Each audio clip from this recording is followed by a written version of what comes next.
जो आप मेरे पीछे देख रहे हैं वो दुनिया की सबसे स्ट्रिक्ट और सबसे बड़ी जेल है। इस मेगा जेल में 40,000 कैदियों की कैपेसिटी है। यहाँ वो कैदी हैं जिन्हें आप सबसे खतरनाक और अनसेफ इंसान मान सकते हैं। तुमने कितने लोगों की जान ली है? 5, 10, कितने? 50 से ज्यादा।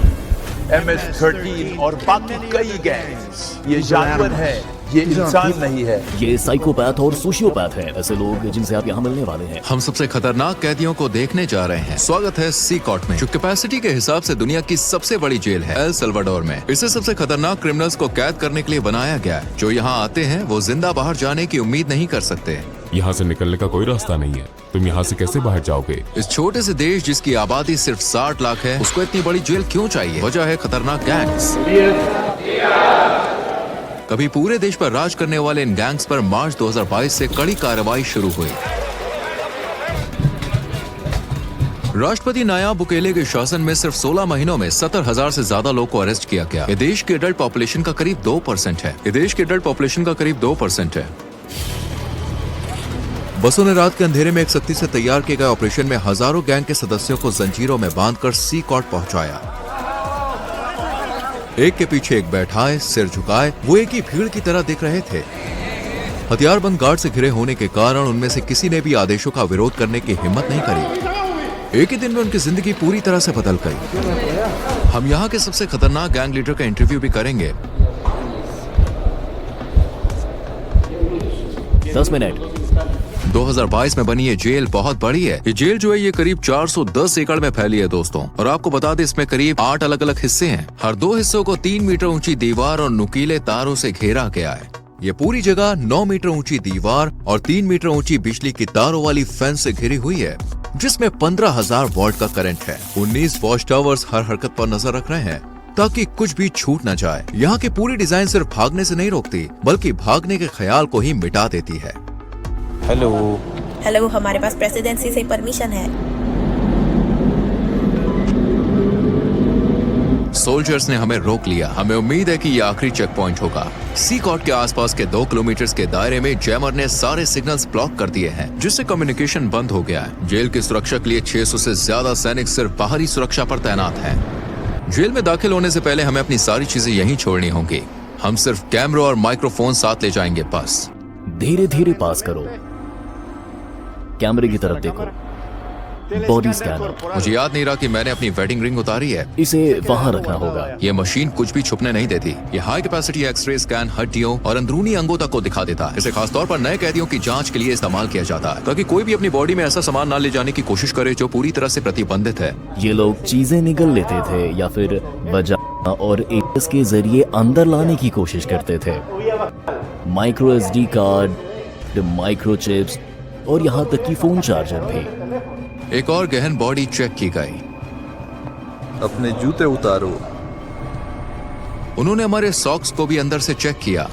हमें केवल सिक्योरिटी पार करने में 1 घंटा लग गया, जबकि हमें मीडिया के रूप में इनवाइट किया गया था और इसके लिए महीनों पहले अप्लाई किया था। गार्ड्स ने मास्क पहना है क्योंकि वो यहाँ एक जोखिम भरा काम कर रहे हैं। अगर उनकी पहचान हो गई तो टाउन सेंटर्स जाना उनके लिए और भी खतरनाक हो सकता है, क्योंकि इनके गैंग्स के बहुत सारे कनेक्शन है, इसलिए उन्हें अपनी पहचान छुपानी पड़ती है। आप मास्क क्यों नहीं पहनते? मुझे उनसे आमने सामने बात करनी पड़ती है, उनकी आंखों में देखकर। वो पहले से ही जानते हैं कि मैं कौन हूँ। अब हम रजिस्ट्रेशन रूम में। ये जगह सिर्फ कैदियों के लिए है। जब किसी क्रिमिनल को सड़क से पकड़ा जाता है तो उनके पास कोई ID नहीं होती और न ही वो अपना असली नाम बताते हैं, इसलिए उनकी फिंगरप्रिंट और फोटो लेकर उन्हें सिस्टम में एनरोल किया जाता है। एक बार जब वो सी कॉर्ट का परमानेंट पार्ट बन जाते हैं तो वो अपने परिवार और प्रियजनों से हमेशा के लिए संपर्क खो देते हैं, क्योंकि फैमिली विजिट स्ट्रिक्टली मना है। ये भी ध्यान देने वाली बात है कि बड़ी कार्रवाई के दौरान कुछ मासूम लोग गलती से जेल में बंद कर दिए गए। नो कॉन्टैक्ट पॉलिसी की वजह से उनके परिवार को ये तक नहीं पता कि वो कहाँ है या जिंदा भी है या नहीं। कुछ के लिए ये डॉक्यूमेंट्री उनके गायब प्रियजन को देखने का पहला मौका हो सकता है। कैदियों के मॉड्यूल्स में जाने से पहले हम जेल के आर्मरी सेक्शन में गए। ये हिस्सा किसी भी संभावित दंगे के मामले में जरूरी है, क्योंकि यहाँ के क्रिमिनल्स दुनिया के सबसे खतरनाक क्रिमिनल्स माने जाते हैं। हम जो हथियार यहाँ इस्तेमाल करते हैं और वो T65 राइफल है, जो कि M16 राइफल जैसी ही होती है। हमारे पास 12 गेज शॉटगन भी है। सिग सॉयर राइफल हमें तंग जगहों में भी आसानी से काम करने देती है। जब क्रिमिनल्स को अरेस्ट कर बस में ले जाया जाता है तो उनके मूवमेंट को रोकने और ऑफिसर्स की सुरक्षा के लिए कई तरह की हथकड़ियां और जंजीरें लगाई जाती हैं। क्या यहाँ पे कभी दंगा हुआ है? अभी तक कोई भागने की कोशिश नहीं हुई। यहाँ हमारे पास सबसे खतरनाक क्रिमिनल है। दंगा रोकने वाले गियर में सिर की सुरक्षा, फेस शील्ड, गर्दन की सुरक्षा, एंटी ट्रॉमा वेस्ट, पैरों की सुरक्षा, शिन गार्ड्स और एक शील्ड शामिल है। आमतौर पर जेलों में कैदी हाथ से बने हथियार जैसे चाकू या नुकीले औजार तैयार कर लेते हैं। उनकी पूरी सुरक्षा की जाती है। आप देख सकते हैं उनके पैरों की भी सुरक्षा होती है। क्योंकि जेल बहुत बड़ी है, हमें बस से जाना होगा। अब हम मॉड्यूल एरिया में एंटर कर रहे हैं। देश को सुरक्षित रखने के लिए सी कॉर्ट में 1000 स्टाफ मेंबर्स काम करते हैं। ये लगभग इम्पॉसिबल है, लेकिन बस सोचिए अगर कोई कैदी इस किले नुमा जेल से बाहर निकल भी जाए तो जो छोटे छोटे पत्थर आप देख रहे हैं उन्हें जानबूझकर यहाँ रखा गया है। इन पत्थरों पर चलते ही आवाज होती है जैसे अलार्म बज गया हो। ऐसे में चुपचाप भागना नामुमकिन है। क्या उन्होंने भागने की कोशिश की? नहीं। क्या वो कोशिश कर सकते हैं? मुश्किल है, क्योंकि उन्हें कई सिक्योरिटी रिंग्स पार करने होंगे। सी कॉर्ट को एक अलग अलग जगह पर अपनी पूरी इंफ्रास्ट्रक्चर के साथ बनाया गया है, जिसमें इलेक्ट्रिकल और सीवेज सिस्टम भी शामिल है ताकि बाहरी रोक टोक ना हो सके। अगर बिजली कट जाए या पानी की सप्लाई रुक जाए तो सिस्टम्स और पावर प्लांट से एक हफ्ते तक काम कर सकते हैं। मुझे बहुत एक्साइटमेंट हो रही है। अब हम दुनिया के सबसे खतरनाक क्रिमिनल्स के आमने सामने होने वाले हैं। माहौल काफी तनावपूर्ण है। अब हम एक मॉड्यूल के अंदर जा रहे हैं। आप यहाँ तीसरे और चौथे मॉड्यूल को एक साथ देख सकते हैं। जो क्रिमिनल इनमें से किसी एक इमारत में घुसता है वो कभी इन दरवाजों से बाहर नहीं निकलता। कुछ ही कदमों में हम 2500 से ज्यादा कैदियों के बीच होंगे। ये ऐसा है जैसे कंट्रोल केओस के बीच कदम रख रहे हों।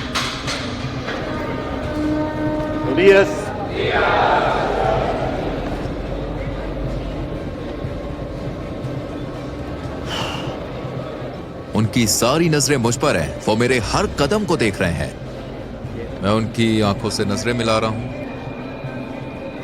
यहाँ इतने सारे लोग हैं, मेरे पास शब्द नहीं है। मुझे बहुत बेचैनी महसूस हो रही है। सभी कैदियों ने सफेद शर्ट, शॉर्ट्स और चप्पल पहनी होती है। उनके पास और कोई सामान नहीं होता। ज्यादातर कैदी मुश्किल से 20-25 साल के होते हैं और गंभीर अपराधों के लिए दोषी ठहराए गए हैं। इतिहास के सबसे कुख्यात क्रिमिनल के पास भी आमतौर पर 20 से 30 पीड़ितों का रिकॉर्ड होता है, लेकिन यहाँ कुछ कैदी सैकड़ों मासूम लोगों की जान लेने के लिए जिम्मेदार हैं। क्या मैं कैदियों से कुछ पूछ सकता हूँ? नहीं, बिल्कुल नहीं। अगर आपके कोई सवाल है तो मैं उनका जवाब दूंगा। अगर वो मुझसे बात करने की कोशिश करें तो आप क्या करेंगे? मैं उन्हें ऐसा करने नहीं दूंगा। वो जानते हैं कि अगर उन्होंने इंस्ट्रक्शंस को फॉलो नहीं किया तो उन्हें सजा मिल सकती है। मुझे जानने की उत्सुकता है कि इन ग्रुप लीडर्स में से किससे मेरा इंटरव्यू होगा। हमें इस पीली लाइन को पार करने की इजाजत नहीं है क्योंकि ये दुनिया के सबसे खतरनाक इंसानों में से हैं। हमारे और उनके बीच कोई सलाखें नहीं है और हर कोई जानता है कि यहाँ कुछ भी हो सकता है। इस मेगा जेल के 8 मॉड्यूल में से आपको बता दें हर एक में 32 सेल हैं। हर सेल में करीब 80 कैदी होते हैं, लेकिन ये संख्या 150 तक जा सकती है। जेल अभी अपनी पूरी क्षमता पर नहीं है, लेकिन फिर भी हर कैदी के पास केवल 0.5 स्क्वायर मीटर्स की पर्सनल जगह है। कैदियों को ना तो कोई वेंटिलेशन मिलता है और ना ही सेल के बाहर चलने का कोई आंगन। यहाँ हर कैदी को इतनी लंबी सजा दी गई है जिसको आप इमेजिन भी नहीं कर सकते। एक चीज जो नहीं बदलती वो ये है कि ये कैदी कभी भी बाहर नहीं जाएंगे और कभी सूरज की रोशनी नहीं देख पाएंगे। जेल के अंदर बाहर आने जाने की इजाजत केवल स्टाफ और कभी कभी मीडिया को है। ये लोग कभी भी इस बिल्डिंग को नहीं छोड़ेंगे। अगर आप उनके चेहरे को देखें तो उनकी आंखों में खालीपन दिखेगा। इनके पास भविष्य के लिए कोई उम्मीद नहीं है। ये लोग बहुत रोबोटिक लगते हैं। इनकी जिंदगी एकदम बेजान चल रही है। ये खुला कोना इनका टॉयलेट एरिया है। 80 कैदियों के लिए यहाँ सिर्फ 2 टॉयलेट है। ये काफी अपमानजनक है। इनका पूरा कॉन्फिडेंस और अनुशासन यहाँ तोड़ दिया जाता है। जहाँ ये टॉयलेट करते हैं वहीं पर ये नहाते भी हैं। खुद को साफ करने के लिए वो प्लास्टिक के डायपर्स और एक ही बेसिन का इस्तेमाल करते हैं। उनकी सेल में पीने के लिए सप्लाई नहीं है, इसलिए उन्हें पीने के पानी के लिए एक नीले बैरल पर निर्भर रहना पड़ता है। जहाँ कैदी सोते हैं वो है मेटल के बंक बेड, न तकिया और न ही गद्दा। हर कैदी को सिर्फ जरूरत भर का सामान मिलता है। एक सफेद चादर, एक यूनिफॉर्म, मोजे, चप्पल और एक तौलिया, बस यही। ये कैदी अपने 4 लेवल वाले बंक बेड पर पूरा दिन बिताते हैं। इन्हें ऐसे ठूस ठूस कर रखा गया है जैसे गोदाम में सामान रखा जाता है। स्वच्छता और अनुशासन के लिए कैदियों के बाल हर 2 हफ्ते में जेल स्टाफ द्वारा काटे जाते हैं। लंबे बाल या दाढ़ी सिर्फ गंदे ही नहीं होती, बल्कि इनसे तेज धार वाली चीजें भी छुपाई जा सकती है। चलो देखते हैं। अपनी शर्ट उतारो और यहाँ लाइन में खड़े हो जाओ। अब ये अपनी शर्ट्स उतार रहे हैं। ये कैदी कभी MS-13 और बोरियो 18 गैंग्स का हिस्सा थे जो एल सल्वाडोर के मोहल्लों पर राज करते थे। इन 2 दुश्मन गैंग्स ने सालों तक लोकल लोगों से पैसे वसूले और उन्हें बहुत तकलीफ दी। यहाँ बोरियो 18 और MS-13 दोनों गैंग्स एक ही सेल में हैं। हाँ बिल्कुल, पूरा मॉड्यूल ऐसा ही है, सभी इसी तरह रहते हैं। बाहर अगर कोई दूसरे के इलाके में जाता है तो उसे बुरी तरह से मारा जाता है, लेकिन यहाँ वो आखिरी सांस तक एक साथ रहते हैं। ये एक दूसरे पर हमला किए बिना कैसे रहते हैं? इन्हें साथ रहना सीखना पड़ता है। यहाँ ये जेल में है, सड़क पर नहीं। ज्यादातर कैदियों के शरीर पर यहाँ तक कि चेहरे पर भी टैटू है जो उनकी गैंग की वफादारी को दिखाते हैं। MS-13 के लिए टैटू में आमतौर पर शुरुआती अक्षर या नंबर 13 होता है। दूसरे गैंग के मेंबर 18 या 666 जैसे निशान इस्तेमाल करते हैं जो 18 तक जोड़ते हैं और शैतान का प्रतीक माने जाते हैं, या रोमन नंबर्स का इस्तेमाल करते हैं। चेहरे पर गैंग टैटू होना इस बात का साफ संकेत है कि वो संगठन के सबसे बेरहम और बड़े मेंबर्स में से एक हैं। सड़क पर ऐसे व्यक्ति से टकराना मौत को सामने देखने जैसा है। मकड़ी के जाल का टैटू रिप्रेजेंट करता है कि व्यक्ति न्याय व्यवस्था के जाल में फंसा है और लंबी जेल की सजा काट रहा है। शैतान के सींग वाला टैटू अंधेरे का प्रतीक है जो इन लोगों के शैतान की पूजा करने को दर्शाता है। कुछ तो यहाँ तक दावा करते हैं कि उन्होंने अपने काम शैतान के आदेश पर किए हैं। आंसू की बूंद वाला ये टैटू दर्शाता है कि उस व्यक्ति ने किसी की जान ली है। अगर 3 आंसू हैं तो इसका मतलब है कि उन्होंने इतने लोगों की जान ली है कि उनको अब इस चीज की गिनती भी याद नहीं है।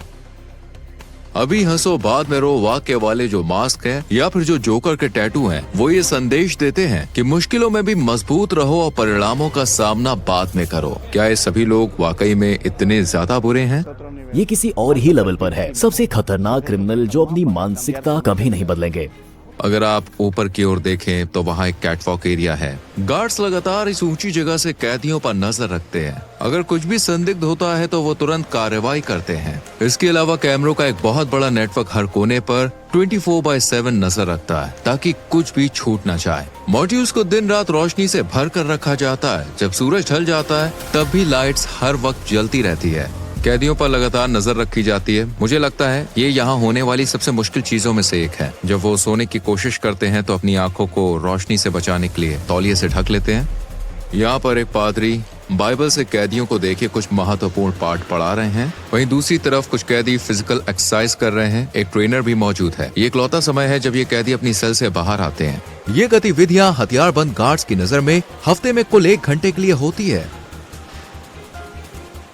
इस तरह की एक्टिविटी प्रति सप्ताह टोटल 1 घंटे के लिए होती है। बाकी पूरा समय ये अपनी सेल में बंद रहते हैं। ये एक रोटेटिंग शेड्यूल है। जगह की कमी के कारण सभी कैदी एक ही दिन बाहर नहीं आ सकते। यदि कैदी सेल के बाहर होते हैं तो ऐसे में क्या कभी कोई बड़ा हंगामा हुआ है? अब तक कुछ नहीं हुआ। जब भी हमारा कैमरा किसी सेल पर फोकस करता है तो अक्सर हम किसी कैदी को चुपचाप कुछ शब्द बोलते हुए देखते हैं। जेल की सलाखों के पीछे भी गैंग के मेंबर बाहर ऑर्डर्स भेजने की कोशिश करते हैं। एक कैदी ऐसा ही कर रहा था। उसका मैसेज ब्लॉक करने के लिए सेंसर कर दिया। ये गैंग सभी भी काफी ताकत रखते हैं। अफवाह है कि ये मासूम लोगों को निशाना बनाकर बदला लेने का प्लान बना रहे हैं। इसके जवाब में अधिकारियों ने चेतावनी दी है कि वे कैदियों पर और सख्त कदम उठाएंगे।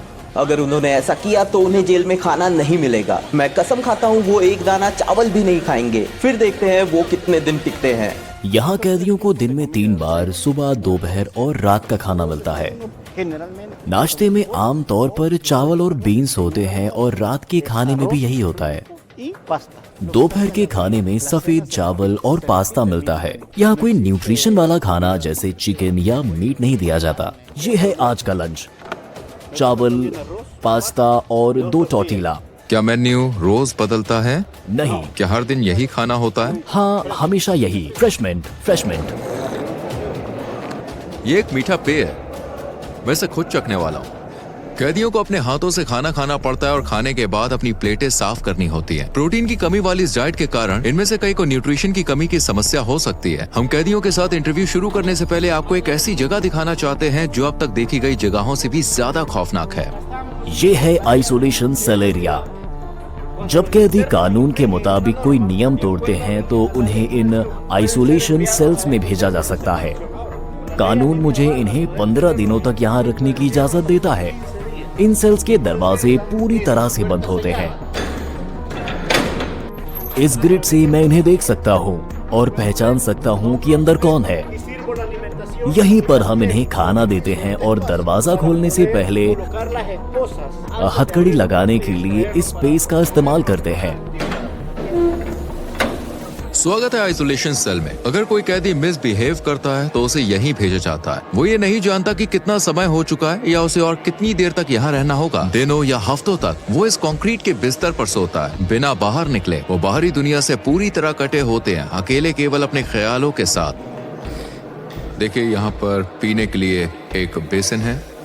यहीं से वो पानी लेते हैं और यहीं वे टॉयलेट करते हैं। पीने के पानी का बेसिन और टॉयलेट पास पास हैं। टॉयलेट हाल ही में इस्तेमाल किया गया है और गंदा दिखता है, जिससे लगता है कि सेल का हाल ही में इस्तेमाल हुआ है। उनके पास रोशनी के लिए इकलौता ये छोटा सा छेद है, जिससे मुश्किल से सूरज की रोशनी अंदर आती है। यही छेद ताजी हवा का भी इकलौता साधन है। आपके हिसाब से आइसोलेशन रूम की सबसे मुश्किल बात क्या है? अंदर आप अपने हाथ भी नहीं देख सकते। जब कोई कैदी आइसोलेशन में होता है तो जरूरी है उसके पास पढ़ने को हो जो उसका दिमाग शांत रख सके, लेकिन यहाँ कुछ भी नहीं मिलता। चाहे कोई क्रिमिनल कितना भी कठोर क्यों ना हो, अकेलापन उन्हें तोड़ देता है। ये हमारे यहाँ के क्रिमिनल्स के लिए जरूरी है जो कभी खुद को भगवान मानते थे। ये लोगों का जीना मरना तय करते थे। वे माफी मांग सकते हैं और शायद भगवान उन्हें माफ कर दे, लेकिन यहाँ न्याय होना चाहिए क्योंकि इतने सारे पीड़ितों के लिए वो यही डिजर्व करते हैं। अब हम साइको नाम से मशहूर कैदी का इंटरव्यू लेने जा रहे हैं। उसका 34 साल का क्रिमिनल रिकॉर्ड है और पिछले 25 साल से वो एक संगठन में बड़ी पोस्ट पर रहा है। 10 मिनट। इस कैदी के चारों ओर सुरक्षा सुनिश्चित करने के लिए 12 गार्ड्स भी काफी नहीं है। मास्क उतारो। तुम्हारा नाम क्या है? मेरा नाम मार्विन आर्नेस्टो है। तुम्हारी उम्र कितनी है? मैं 41 साल का हूँ। तुम 41 के नहीं लगते, तुम ज्यादा से ज्यादा 35 के लगते हो। ये अच्छी बात है कि तुमने कहा, क्योंकि मुझे तो बुरा महसूस होता है। क्या मैं तुम्हारे टैटू देख सकता हूँ? MS-13। तुमने इस क्राइम ऑर्गेनाइजेशन को कब ज्वाइन किया? 2004 में, लेकिन मैंने क्रिमिनल रिकॉर्ड 11 साल की उम्र से शुरू कर दी थी। तुमने पहली बार इस रास्ते पर कैसे कदम रखा? जब किसी के पास सिर्फ माँ होती है और माँ काम पर जाती है तो आप सड़क पर सहारा ढूंढते हो। आप किसी को ढूंढते हो जो आपकी मदद कर सके। मैंने सोचा, और मेरी माँ गरीब है, मुझे जूते चाहिए, मुझे कपड़े चाहिए, और मैंने चोरी करना शुरू कर दिया। फिर मुझे एक पिता की तरह कोई चाहिए था, क्योंकि मैं अपने पिता के साथ बड़ा नहीं हुआ, और मैंने गैंग ग्रुप ढूंढ लिया। मैंने एक हत्या की और एल सल्वाडोर आ गया अपनी जिंदगी बदलने की कोशिश करते हुए।